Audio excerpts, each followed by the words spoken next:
understand why I was in so much mental and emotional pain. And I began the terrifying process of looking inward. And that was terrifying. There was two parts of me always. One shouting, "Don't go near it.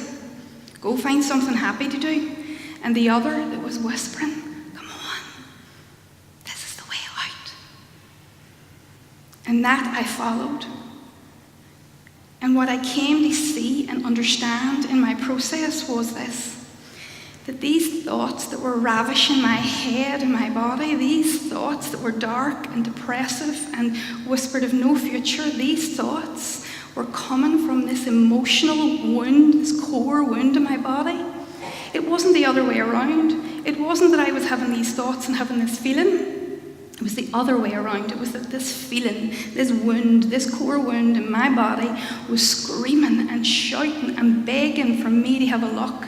And the thoughts and the story and the detail that it was bringing out was only a reflection of what I felt.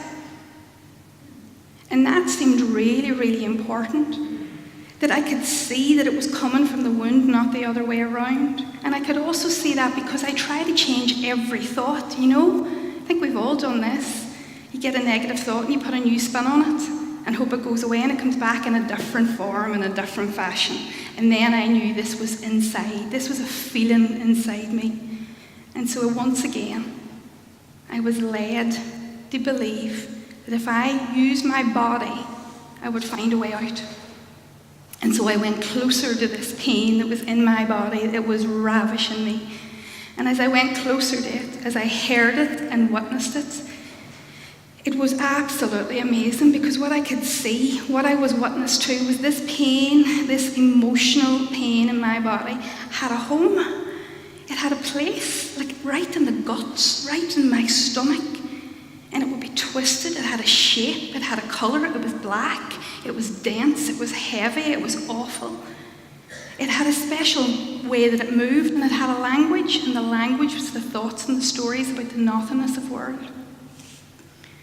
But what was most extraordinary about sitting so close and being beside this wound was that it gifted me the memory. I was gifted in sitting beside this wound the memory of where this all began. Now you remember what the research says, don't you? That it'll be because of trauma, but it wasn't. This wound did not come from a place of alcoholism or burning houses or any of the trauma that I'd experienced, none of that. It came from a conversation that I had with my 10-year-old self. And this 10-year-old wee Garrett was having this conversation with this 10-year-old wee boy, and he was describing how wonderful his world was, how these holidays that he was looking forward to was going to be great. And in that moment I realised, God, I have nothing. At 10 I knew and thought and felt that there was nothing for me in this world. And that's what that was. That's what that pain in my body was. And it just made sense. And so there I was, gifted this pain by sitting, gifted in this memory by sitting close to the pain.